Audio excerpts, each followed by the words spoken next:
Zat Al-Salik, Petuah bagi para pencari Tuhan. Karya Faid Al-Kashani. Mukadimah. Segala puji bagi Allah. Semoga salamnya tercurah kepada hamba-hamba pilihannya. Amma ba'du. Risalah yang bertajuk Zat Al-Salik ini saya tulis sebagai jawaban atas sejumlah pertanyaan yang diajukan oleh salah seorang sahabat kami. Dia tengah berupaya mendalami dunia spiritual yang meminta penjelasan tentang tata cara bersuluk atau menempuh perjalanan jiwa di jalan Al-Haq Ta'ala.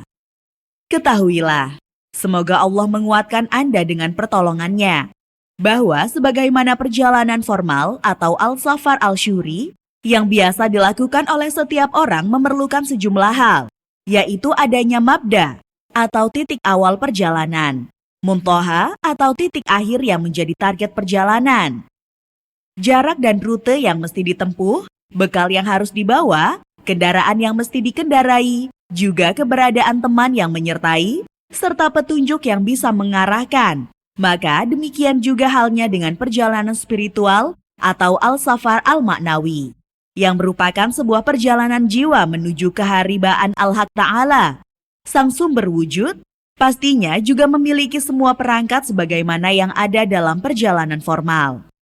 Titik awal, yang merupakan start, bagi perjalanan spiritual manusia adalah berupa kondisi atau ketidaktahuan alamiah dan keberkurangan alamiah, yaitu kondisi ketika ia dikeluarkan dari perut ibunya. Firman Allah dalam Al-Quran, dan Allah telah mengeluarkan kamu dari perut ibumu dalam keadaan tidak mengetahui apa-apa. Quran Surat An-Nahl ayat 78. Dan titik akhir dalam perjalanan ini adalah berupa kesempurnaan hakiki, sebuah kesempurnaan yang berada di atas semua kesempurnaan-kesempurnaan lainnya. Kesempurnaan tersebut adalah keadaan ketersampaian atau wusyul seorang salik di haribaan Al-Haq Ta'ala. Allah berfirman dalam Al-Quran, dan bahwasanya kepada Tuhanmu lah kesudahan atau titik akhir segala sesuatu. Quran Surat An-Najm ayat 42. Hai manusia, sesungguhnya kamu telah bekerja dengan sungguh-sungguh menuju Tuhanmu, maka pasti kamu akan menemuinya. Quran Surat Al-Insyiqaq ayat 6. Adapun jarak jalan yang ditempuh dalam perjalanan ini adalah berupa rangkaian tingkatan kesempurnaan ilmu dan amal yang dilalui oleh jiwa setahap demi setahap, yang tentunya sepanjang perjalanannya itu sesuai dengan jalan syariat yang lurus, yaitu jalan para wali Allah dan orang-orang pilihannya. Allah berfirman dalam Al-Quran, dan bahwa yang kami perintahkan ini adalah jalanku yang lurus, maka ikutilah dia, dan janganlah kamu mengikuti jalan-jalan yang lain, karena jalan-jalan itu mencerai-beraikan kamu dari jalannya. Quran Surat Al-An'am ayat 153. Kesempurnaan itu bertingkat-tingkat atau bergradasi. Sebagiannya berada di atas sebagian lainnya. Dan seseorang tidak mungkin dapat langsung mencapai kesempurnaan yang tertinggi sebelum ia terlebih dahulu melampaui kesempurnaan pendahuluan yang berada di bawahnya. Stasiun-stasiun spiritual dalam perjalanan ini. Stasiun-stasiun spiritual atau manazil yang dimaksudkan dalam perjalanan ini adalah sifat-sifat mulia dan akhlak-akhlak jiwa yang terpuji. Ia dapat diraih dengan jalan pendakian dan perpindahan secara bertahap yang dialami manusia di dalam rangkaian hal atau keadaan spiritual dan makom atau kedudukan spiritual jiwa. Dari satu stasiun spiritual ke stasiun spiritual yang lain yang ada di atasnya. Stasiun spiritual pertama adalah stasiun keterjagaan atau yakzah dan kesadaran jiwa yang merupakan ungkapan lain untuk makrifat atau pengetahuan. Sedangkan stasiun spiritual terakhir adalah stasiun tauhid yang merupakan tujuan puncak dari perjalanan ini. Penjelasan lebih terperinci ihwal tingkatan-tingkatan dan stasiun-stasiun perjalanan spiritual tersebut telah dijelaskan dalam kitab Manazil Al-Sa'irin. Rute perjalanan ini adalah berupa upaya paripurna dan usaha maksimum, serta menetapkan niat yang tak tergoyahkan dalam menempuh dan melewati stasiun-stasiun spiritual melalui mujahadat al-naf atau perjuangan melawan diri wadak, dan riyadoh atau olah spiritual. Dan dengan kerelaan memikul rangkaian taklif atau beban-beban syariat, baik yang bersifat wajib maupun yang sunnah, juga adab-adab beribadah lainnya.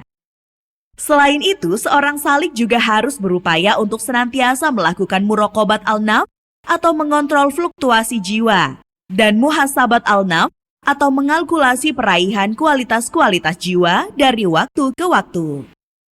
Ia juga harus dapat membatasi keinginan-keinginannya menjadi satu keinginan yang manunggal. Sebutlah nama Tuhanmu, dan beribadahlah kepadanya dengan penuh ketekunan. Quran Surat An-Naml ayat 8. Dan firman Allah yang lain, dan orang-orang yang bersungguh-sungguh untuk mencari keridhaan kami, benar-benar akan kami tunjukkan kepada mereka jalan-jalan kami. Dan sesungguhnya Allah benar-benar bersama orang-orang yang berbuat baik. Quran Surat Al-Ankabut ayat 69. Sementara bekal dalam perjalanan ini adalah ketakwaan kepada Allah. Di dalam Al-Quran Allah berfirman, dan berbekallah untuk akhiratmu, dan sesungguhnya sebaik-baik bekal adalah takwa. Quran Surat Al-Baqarah ayat 197. Takwa adalah melaksanakan apa-apa yang telah diperintahkan oleh sang syar'i atau sang pembuat syariat, yaitu Allah, dan menjauhi segala yang dilarangnya dengan berpijak pada pengetahuan yang jelas dan tersadarkan, atau bukan sekedar ikut-ikutan, agar dengan cahaya syariat dan polesan rangkaian taklifnya, kalbu sang pesuluk memiliki kesiapan untuk menerima limpahan-limpahan makrifat dari Al-Haq, Tuhan Azza wa Jalla. Firman Allah dalam Al-Quran, dan bertakwalah kepada Allah, niscaya Allah akan mengajarmu, dan Allah Maha mengetahui segala sesuatu. Quran Surat Al-Baqarah ayat 282. Sebagaimana seseorang yang tak memiliki cukup bekal akan membuat badannya tak memiliki kekuatan dalam menempuh perjalanan formal atau perjalanan fisik yang ia lakukan, maka demikian juga halnya dengan perjalanan spiritual. Seseorang yang tidak memiliki bekal berupa ketakwaan dan kesucian yang diinginkan oleh syariat, secara lahir maupun secara batin, yang dengannya ruh sang salik dapat memperoleh kekuatannya, maka ia tak akan mendapatkan curahan ilmu pengetahuan, makrifat, dan akhlak-akhlak terpuji yang merupakan efek langsung dari ketakwaannya. Pada saat yang sama, melalui curahan ilmu tersebut, ia akan mendapatkan ketakwaan yang baru dan lebih mendalam, tanpa mengharuskan terjadinya daur atau pengulangan. Perumpamaannya sama seperti orang yang sedang melakukan perjalanan di malam hari yang gelap gulita dengan menenteng sebuah lentera, yang dengan cahayanya dia dapat melihat jalanan yang hendak dilaluinya dengan jelas, sehingga dia bisa berjalan di jalan itu. Setiap kali ia melangkahkan kakinya, maka sepetak dari jalanan di depannya tersinari oleh cahaya lentera tersebut, yang membuatnya dapat berjalan di atasnya.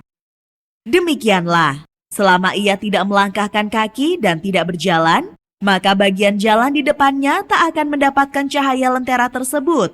Dan selama jalan di depannya tak diterangi cahaya, maka ia tak akan pernah dapat berjalan ke arah yang ditujunya. Penglihatan si salik tersebut merupakan representasi dari makrifat atau pengetahuannya. Sementara perjalanan yang dilakukannya itu merupakan representasi dari amal dan ketakwaannya. Perkataan bijak Imam Al-Shadiq menyebutkan, barang siapa yang mengamalkan apa yang telah diketahuinya, maka Allah akan mewariskan kepadanya ilmu yang tidak ia ketahui sebelumnya. Sesungguhnya ilmu itu mengajak atau mendorong untuk beramal atau bertindak, jika tidak, maka ilmu itu akan pergi. Allah tidak menerima amal seseorang, kecuali dengan berlandaskan pengetahuan. Sementara makrifat atau pengetahuan itu tidak bisa tegak tanpa amal. Barang siapa yang mengetahui, maka pengetahuannya itu akan menunjukkan kepada amal. Barang siapa yang tidak mengamalkannya, maka sejatinya dia bukanlah orang yang mempunyai pengetahuan. Ingatlah bahwa setiap bagian dari iman itu yang merupakan ilmu, terbangun oleh sebagian lainnya, yang berupa amal. Sebagaimana jika orang tidak mengetahui jalan dalam menempuh perjalanan formal, maka ia tidak akan bisa sampai kepada tujuannya. Demikian juga dengan orang yang tidak memiliki basyirah atau pandangan atau pengetahuan batin dalam beramal dan menempuh perjalanan spiritual, ia juga tidak akan bisa sampai kepada tujuannya. Orang yang beramal tanpa basyirah atau pengetahuan dan pandangan batin sama halnya dengan orang yang berjalan di atas jalan yang tidak semestinya. Dan ketika semakin banyak atau semakin cepat ia melangkah, justru akan membuatnya semakin jauh dari tujuannya. Kendaraan yang membawanya untuk menelusuri perjalanan ini adalah badan, beserta daya-daya badannya. Sebagaimana dalam perjalanan formal, jika kendaraan atau tunggangan yang membawanya lemah dan bahkan sakit, maka ia tidak mampu untuk melakukan perjalanan. Demikian juga dalam perjalanan spiritual ini. Jika badannya tidak sehat dan tidak kuat, maka tidak mungkin ia dapat mengamalkan apa-apa.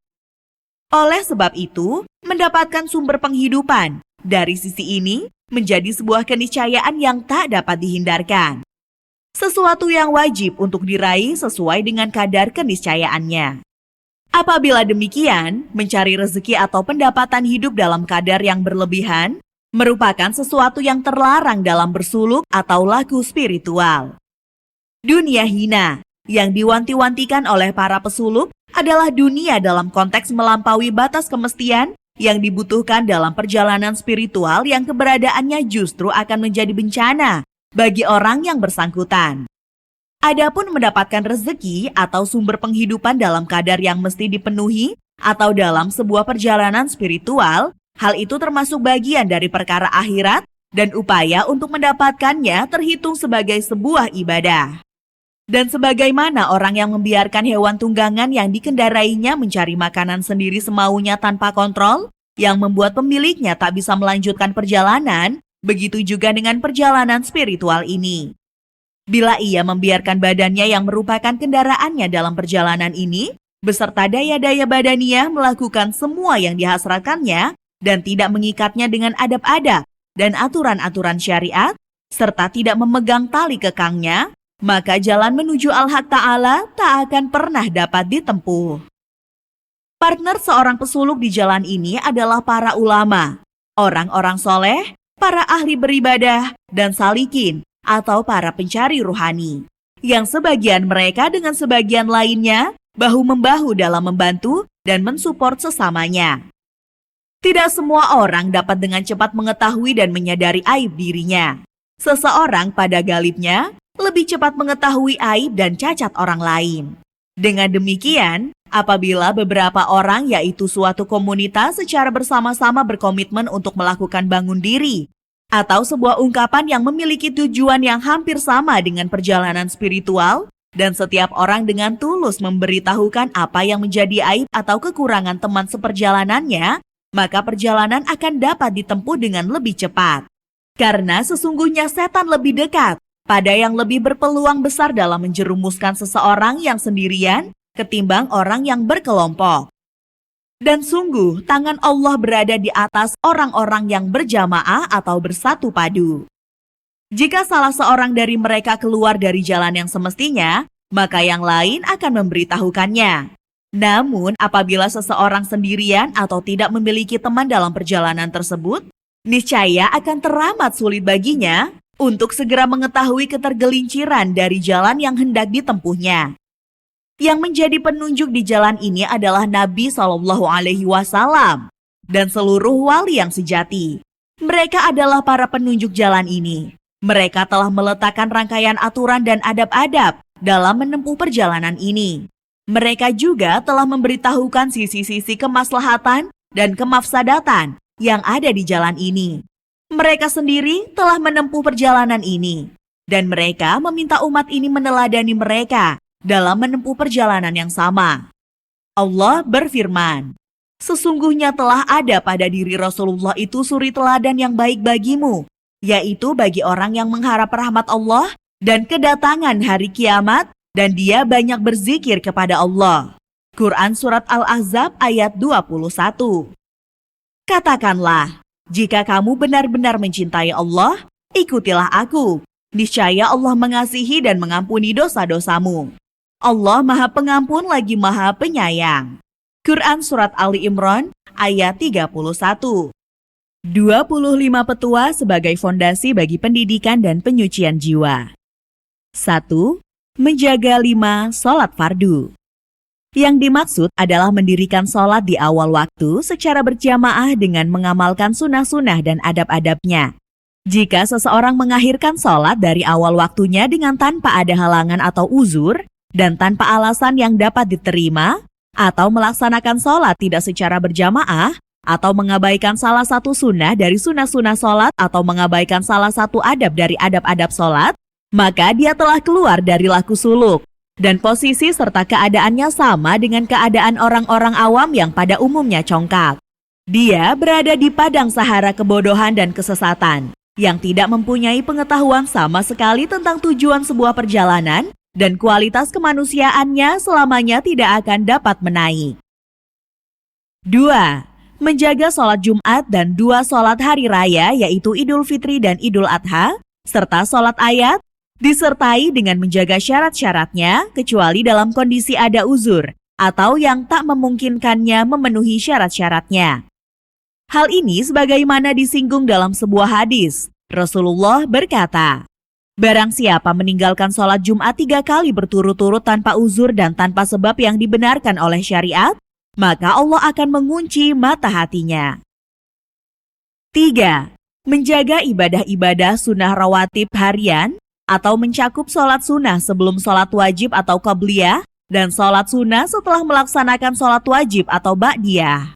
Di dalam sebagian riwayat, meninggalkan ibadah semacam ini dianggap sebagai sebuah bentuk maksiat, kecuali 4 rakaat sholat nafilah asar, 2 rakaat sholat nafilah maghrib, dan sunnah witirnya, yang jika ditinggalkan tanpa uzur masih diperbolehkan.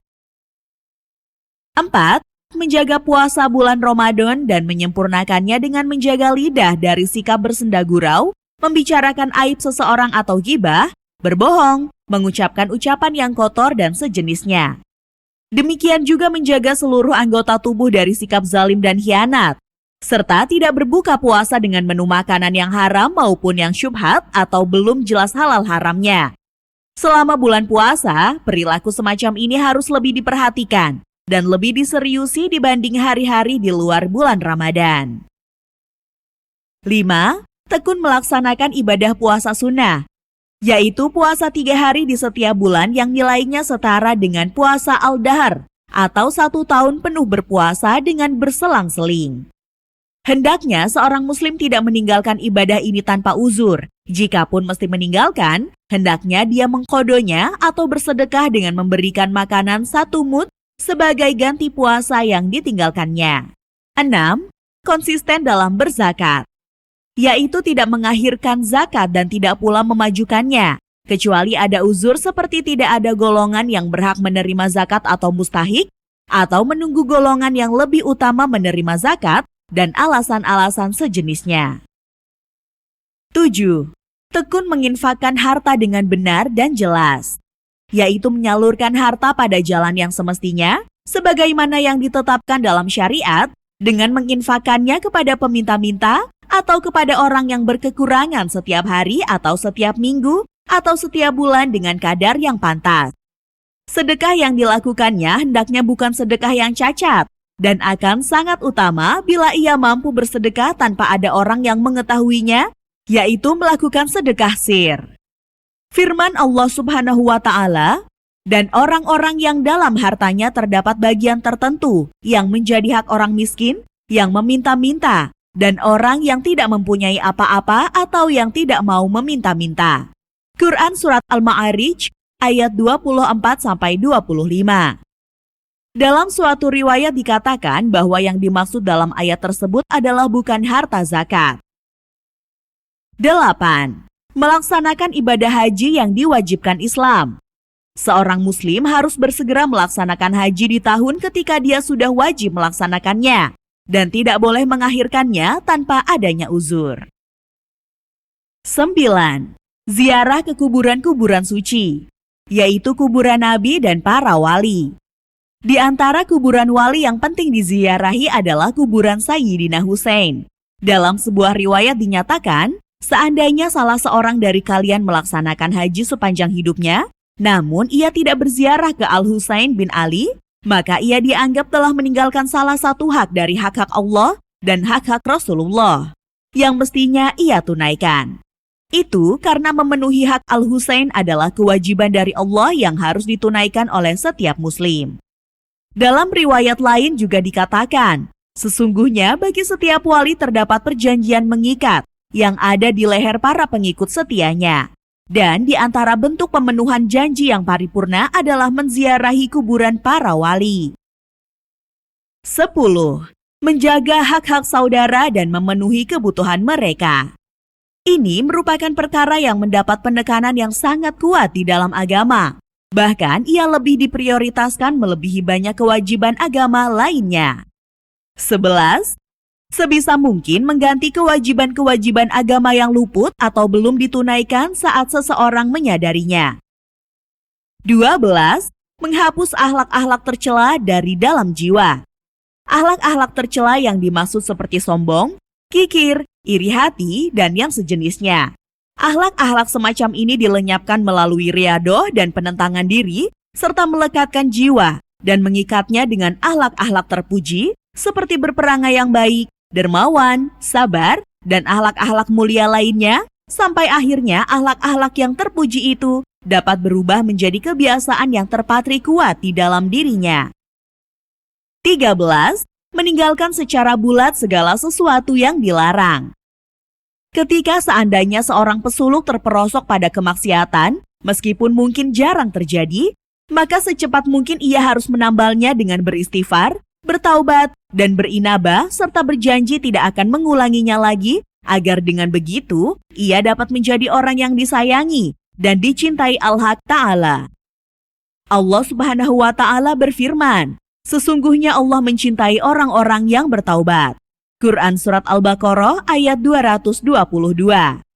Dan dalam suatu riwayat disebutkan, sesungguhnya Allah mencintai orang-orang terpedaya dan kemudian bertaubat.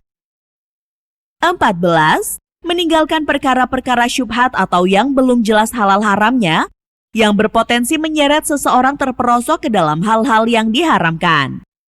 Para ulama berujar, sesiapa yang meninggalkan adab atau akhlak, maka ia akan kesulitan menjalankan yang sunnah. Dan barang siapa kesulitan menjalankan yang sunnah, maka ia akan kesulitan menjalankan yang wajib. 15. Tidak masuk terlalu jauh ke dalam perkara tidak penting yang akan menyebabkan kekerasan hati dan kerugian. Dalam suatu riwayat dikatakan, sesiapa yang bersikeras menangani perkara yang tidak penting untuk dirinya, maka dia akan kehilangan sesuatu yang justru penting untuk dirinya. Jika hal itu terjadi karena kelalaian, maka hendaklah seorang pesuluk bersegera memohon ampunan atau istighfar dan menyesalinya setelah ia menyadari kekeliruannya. Allah berfirman, sesungguhnya orang-orang yang bertakwa, bila mereka dibisikkan sesuatu oleh setan, mereka ingat kepada Allah. Maka ketika itu juga mereka melihat kesalahan-kesalahannya, dan teman-teman mereka yaitu orang-orang kafir dan fasik, membantu setan-setan dalam menyesatkan dan mereka tidak henti-hentinya melakukan penyesatan. Quran Surat Al-A'raf ayat 201-202. Selama ia masih tetap tidak menghilangkan kebiasaan bercengkrama dengan orang-orang pengangguran, orang-orang yang suka menggibah dan orang-orang yang tidak mau ambil pusing atau tidak mempertimbangkan atas apa yang diucapkannya, maka ia tidak akan bisa terbebas dari sesuatu yang tidak penting untuknya. Dan tak ada sesuatu yang lebih hebat kekuatan pengaruhnya dalam menggiring seseorang kepada kekerasan hati, kelalaian, dan membuang-buang waktu melebihi pengaruh dari bergaul dengan orang-orang yang disebutkan di atas. 16. Memiliki syiar membangun diri berupa sedikit makan, sedikit tidur, dan sedikit bicara, yang itu semua memiliki kontribusi paripurna dalam mencerahkan kalbu. 17. Membaca ayat-ayat suci Al-Quran setiap hari dalam porsi tertentu, minimal 50 ayat dengan bacaan yang disertai kontemplasi, perenungan, dan perasaan khudu. Jika sebagian ayat suci Al-Quran itu dibaca ketika sholat, maka itu lebih utama. 18. Memiliki koleksi zikir dan doa yang diwiridkan di waktu-waktu tertentu, khususnya setelah sholat-sholat fardu. Dan jika memungkinkan, sebisanya pesuluk menjadikan lisannya sibuk dengan berzikir kepada Allah Ta'ala, melebihi waktu-waktu yang telah ditentukan, meski anggota badannya sedang sibuk mengerjakan pekerjaan yang lain.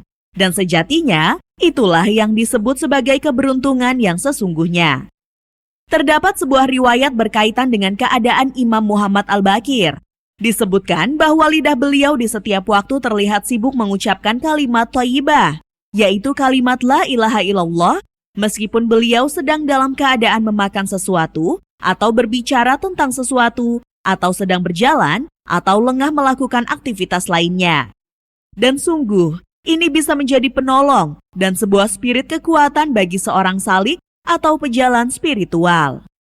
Jika zikir kalbu dapat berseiring sejalan dengan zikir lisan, maka orang tersebut akan mendapatkan penyingkapan spiritual, yaitu futuh, bentuk jamak dari fat, dalam jumlah yang banyak dan dalam waktu yang singkat.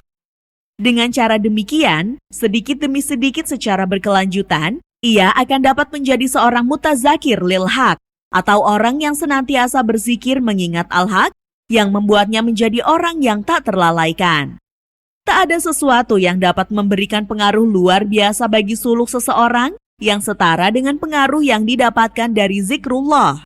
Ia merupakan kekuatan spiritual yang dapat membuat seseorang meninggalkan sikap membangkang pada Al-Haq Ta'ala. 19.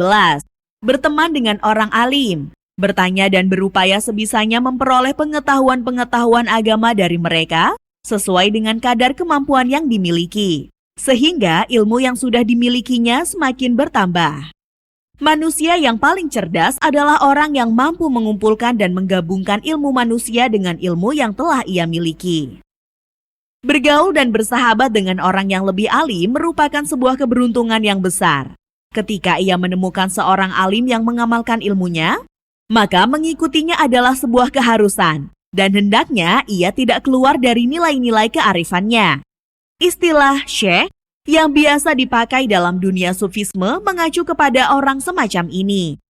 Yang dimaksud dengan ilmu tersebut adalah ilmu akhirat, bukan ilmu dunia. Ketika ia tidak menemukan pribadi semacam itu dan tidak mendapatkan seseorang yang lebih alim dari dirinya sendiri, maka bergaul dan bersahabatlah dengan Al-Quran dan orang-orang yang memiliki karakter dan track record yang baik, agar ia bisa mendapatkan akhlak yang terpuji dari mereka. Jangan sampai ia menyia-nyiakan setiap persahabatan yang dapat mengingatkannya kepada Al-Haq Ta'ala dan alam akhirat. 20. Bersahabat dengan umat manusia dengan akhlak yang baik dan sikap lapang dada, serta berusaha agar tidak menjadi beban bagi orang lain. Hendaknya pesuluk juga berusaha agar berbaik sangka atas apa-apa yang dilakukan teman bergaulnya dan tidak berburuk sangka pada mereka. 21. Memiliki syiar membangun diri berupa sikap lurus dalam berkata dan bertindak. 22. Bertawakal kepada Al-Haq Ta'ala di dalam semua urusan dan tidak memberikan perhatian besar pada mata rantai sebab akibat yang tampak. Hendaknya pesuluk tidak terlalu ngotot dalam mencari rezeki, dan pikirannya jangan terlalu jauh dalam menghasratkannya.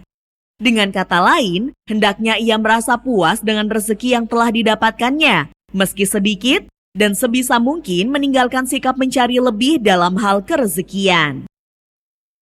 23. Sabar dalam menanggung sikap kasar keluarga dan para kerabat.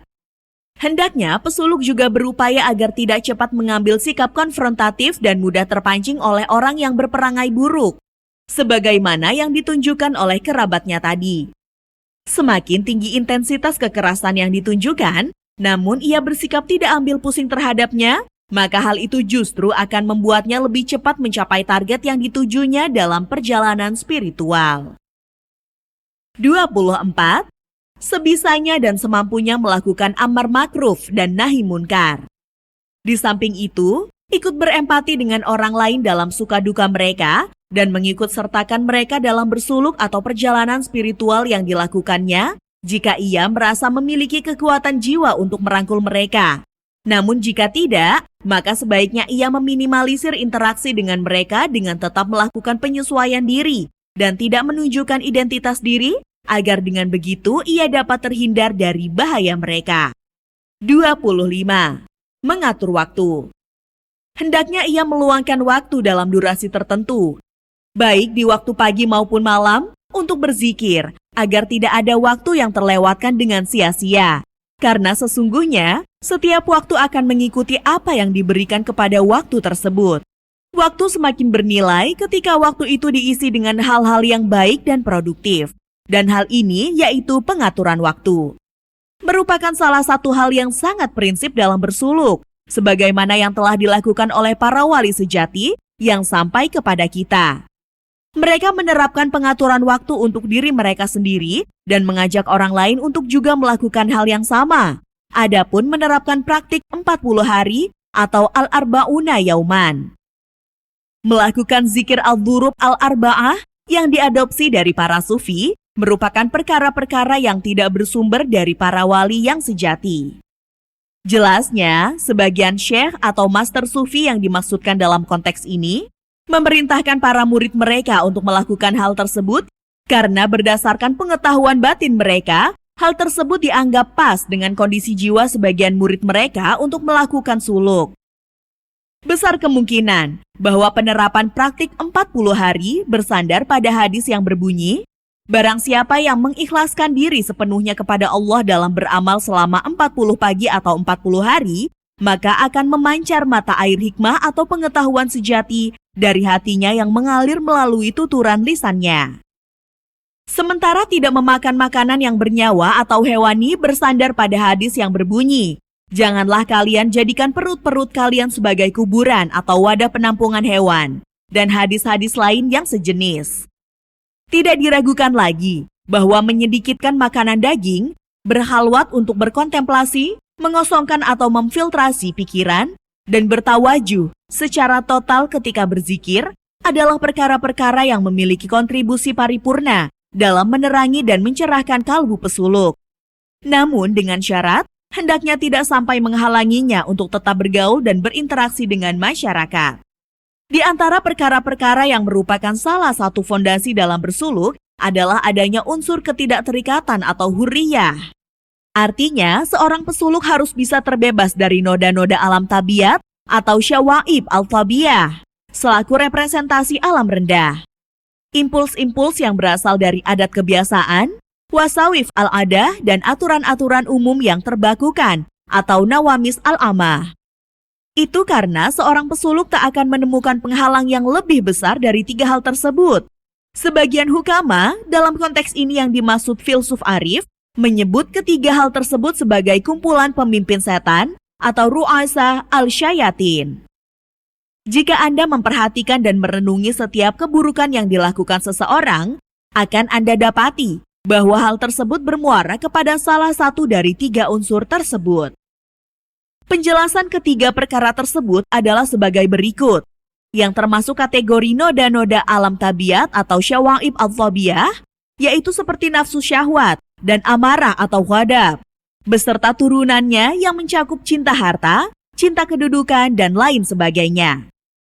Allah yang Maha Agung berfirman, "Negeri akhirat itu kami jadikan untuk orang-orang yang tidak menyombongkan diri dan berbuat kerusakan di muka bumi, dan kesudahan yang baik itu adalah bagi orang-orang yang bertakwa." Quran Surat Al-Qasas ayat 83. Adapun yang termasuk dalam kategori impuls-impuls yang berasal dari adat kebiasaan, wasawis al-adah adalah seperti penghiasan. Adapun yang termasuk dalam kategori impuls-impuls yang berasal dari adat kebiasaan atau wasawis al-adah adalah seperti penghiasan atau tazyin yang dilakukan oleh al-nafs al-amarah atau jiwa yang selalu mengajak kepada keburukan dan amalan-amalan tidak patut yang disebabkan oleh hayalan-hayalan buruk dan ilusi-ilusi palsu beserta konsekuensi-konsekuensi yang ditimbulkannya berupa akhlak-akhlak rendah dan karakter-karakter tercela. Allah yang Maha Agung berfirman, "Katakanlah, maukah kami beritahukan kepadamu tentang orang-orang yang paling merugi perbuatannya, yaitu orang-orang yang telah sia-sia perbuatannya di kehidupan dunianya, sementara mereka menyangka bahwa mereka berbuat sebaik-baiknya." Quran Surat Al-Kahfi ayat 103-104. Sedangkan yang termasuk aturan-aturan umum yang terbakukan atau nawamis al-amah yaitu seperti mengikuti petuah dan doktrin yang dituturkan oleh ruh atau elemen non-kasat mata yang merasuk ke tubuh manusia. Ini biasanya dilakukan dalam dunia perdukunan. Bersikap mengekor pada orang-orang jahil yang bergaya ala ulama dan mengikuti godaan setan-setan, baik dari kalangan jin maupun kalangan manusia, serta membiarkan diri masuk ke dalam perangkap tipu muslihatnya. Allah yang Maha Agung berfirman, dan orang-orang kafir berkata, "Wahai Tuhan kami, perlihatkanlah kepada kami orang-orang yang telah menyesatkan kami dari golongan jin dan manusia, agar kami jadikan kedua golongan tersebut berada di bawah telapak kaki kami, supaya mereka menjadi orang-orang yang hina." Quran Surat Fussilat ayat 29. Sementara yang termasuk bagian dari tradisi dan ritus-ritus yang terlanjur dipatenkan dari waktu ke waktu, yaitu semisal tradisi dalam berpakaian dan tata cara pergaulan antar sesama manusia, yang mana secara zahir orang dituntut untuk mengikuti apa yang sudah berlaku di masyarakat. Mengalienasikan diri akan menyebabkan rasa terasing dan kesepian. Karenanya, seseorang tetap disarankan untuk tetap bergaul, kecuali bila pergaulan dengan masyarakat kebanyakan akan mendorong si salik melanggar perintah agama dan membuatnya terjerembab dalam bahaya dan kerugian dalam bersuluk. Dalam kondisi yang demikian, ia tidak wajib untuk membaur dan mengikuti tren di masyarakat. Dan kalaupun ia harus tetap membaur dengan mereka, hendaknya ia melakukannya dengan jalan tetap menyembunyikan identitas dirinya, selaku orang yang sedang bersuluk. Pelaksanaan perkara-perkara semacam ini hendaknya merujuk kepada pandangan orang-orang yang mengerti zamannya. Petuah terakhir. Setiap orang yang menjadikan 25 petuah di atas sebagai prinsip dasar dan diamalkan dengan sungguh-sungguh dan ikhlas karena Allah Ta'ala, bukan karena tujuan duniawi yang sesaat, maka keadaannya akan mengalami kemajuan di setiap harinya. Kebaikannya akan terus bertambah, keburukannya akan dimaafkan, dan derajatnya akan terus dinaikkan. Jika ia termasuk orang yang banyak berjibaku dengan masalah-masalah ilmiah teologis, mencakup pengetahuan-pengetahuan seputar al-mabda atau tempat bermula, dan al-ma'ad atau tempat kembali, pengetahuan ma'rifat al-nafs yang sejenisnya, mencakup pengetahuan-pengetahuan seputar al-mabda atau tempat bermula, dan al-ma'ad atau tempat kembali, pengetahuan ma'rifat al-nafs yang sejenisnya. Dan ia mengetahui bahwa ilmu pengetahuan tentang masalah-masalah tersebut merupakan tujuan puncak pengetahuan, dan mempunyai perhatian sepenuhnya untuk dapat mengenali hal-hal tersebut dan menyadari sepenuhnya bahwa perkara-perkara tersebut memang merupakan hal yang sepatutnya untuk diketahui, maka pengetahuannya atas hal-hal tersebut terus-menerus akan mengalami peningkatan dari hari ke hari melalui ilham Al-Haq Ta'ala, sesuai dengan kadar kesiapannya yang dihasilkan melalui ibadah, serta pertemanan dan komunikasi intensnya dengan orang-orang alim. Dan kalaupun ia tidak termasuk kalangan al-ilm, maka setidaknya ia akan meraih kebersihan batin, doa yang dipanjatkannya akan dijabah. Selain itu, ia juga akan meraih kesempurnaan-kesempurnaan yang sejenisnya, yang akan meneranginya dalam mengerahkan daya upayanya melakukan pengembaraan spiritualnya. Bagaimanapun, ia akan mendapatkan suasana kedekatan dengan Al-Haq Ta'ala, rasa cinta atau mahabbah, dan cahaya spiritual. Cinta yang paripurna dan cahaya spiritual yang berlimpah merupakan buah dari makrifat yang acap kali pada pribadi tertentu, mencapai suatu tahapan di mana ia dapat menyaksikan banyak perkara keakhiratan yang akan terjadi di fase alam akhirat. Kendati ia masih berada di alam dunia, sebagaimana dinukil dari sebuah riwayat yang termuat di dalam Al-Kafi yang menceritakan ihwal seorang pemuda bernama Haritsah bin Nu'man. Ketika mahabbah atau cinta kian menguat hingga sampai pada batasan ishq atau kasmaran yang membuatnya terus-menerus berzikir menyebut Al-Haq Ta'ala. Kondisi tersebut dalam beberapa ungkapan disebut sebagai liko atau berjumpa dengan Tuhan, wushul atau sampai kepada Tuhan, al-fana fillah atau sirna dalam Tuhan, al-baqa billah atau kekal karena Allah, dan istilah-istilah lain yang sejenis.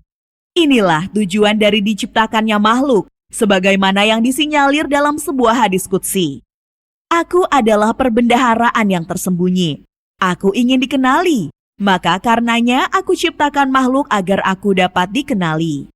Dan di dalam Al-Quran dikatakan, tidak aku ciptakan jin dan manusia, melainkan agar mereka beribadah kepadaku. Quran Surat Al-Zariyat ayat 56. Yang dimaksudkan dengan agar mereka beribadah kepadaku adalah agar mereka mengetahui dan mengenaliku. Makrifat yaitu pengetahuan dan pengenalan diungkapkan dengan terma ibadah, dikarenakan makrifat tidak bisa lepas dari ibadah.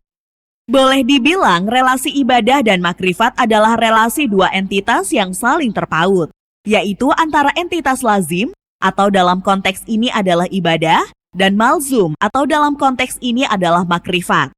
Dan makrifat diistilahkan dengan ibadah agar tidak muncul suatu anggapan bahwa yang dimaksudkan dari kitab ayat tersebut adalah sembarang makrifat, yaitu pengetahuan secara umum, melainkan yang dimaksud adalah makrifat atau pengetahuan yang lebih spesifik, yaitu sebuah pengetahuan yang hanya bisa dihasilkan dengan jalan ibadah. Pengetahuan atau ma'rifah terbagi ke dalam beberapa macam dan metode peraihannya pun cukup beragam.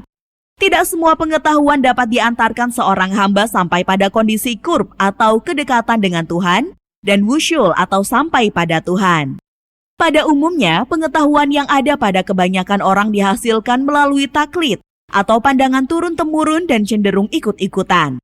Kalangan teolog atau mutakalim memperoleh pengetahuan melalui dalil-dalil dialektis yang rangkaian premisnya tersusun atas musalamat atau proposisi-proposisi yang diterima secara urf atau konvensional. Makbulat atau proposisi-proposisi yang diterima secara rasional, dan masnunat atau proposisi-proposisi yang belum mencapai taraf qat'i. Demikian juga dengan kalangan filsuf, yang mana perolehan pengetahuan mereka didasarkan pada rangkaian argumen pembuktian rasional atau barahin akliyah. Dengan rangkaian premisnya dibangun melalui yakiniyat atau proposisi-proposisi yang dianggap qat'i dan meyakinkan. Namun tak ada satupun dari pengetahuan yang disebutkan di atas yang dapat mengantarkan seseorang pada kondisi wusyul atau sampai keharibaannya dan mahabbah atau cinta. Dengan begitu, setiap pengetahuan yang didapat oleh seseorang dengan jalan beribadah kepadanya, maka pengetahuan tersebut merupakan buah dari pohon penciptaan dan tujuan yang dimaksudkan dari penciptaan alam semesta. Sementara wujud-wujud lainnya berposisi sebagai wujud turunan atau sekunder yang memperoleh perwujudan lantaran wujud-wujud primer tersebut, dan keberadaannya dimaksudkan untuk menjadi pelayan bagi wujud-wujud primer. Dalam sebuah syair disebutkan, wujud turunan sungguh merindukan manusia dan jin, maka ia pun memunculkan kehendak untuk meraih kebahagiaan. Terdapat sebuah hadis qudsi yang diujarkan oleh Nabi SAW. Jika bukan karena engkau, hai Muhammad, niscaya tidak aku ciptakan alam semesta ini. Karena itu, bagi orang yang mempunyai kemauan yang luhur dan permata spiritual yang bersinar di dalam kalbunya, hendaknya ia berupaya semampunya untuk mendekat ke fase ini. Yang dimaksudkan adalah fase menjadi wujud primer dengan jalan penghambaan, ketakwaan, dan penyucian diri. Jika Anda dapat sampai pada tujuan penciptaan Anda, itulah kebahagiaan sesungguhnya untuk Anda. Jika kemudian Anda mati di tengah-tengah upaya Anda untuk meraih tujuan tersebut, Anda terhitung sebagai orang yang mati syahid.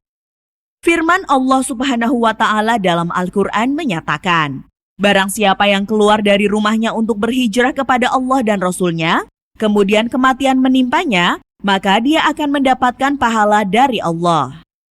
Quran Surat An-Nisa ayat 200.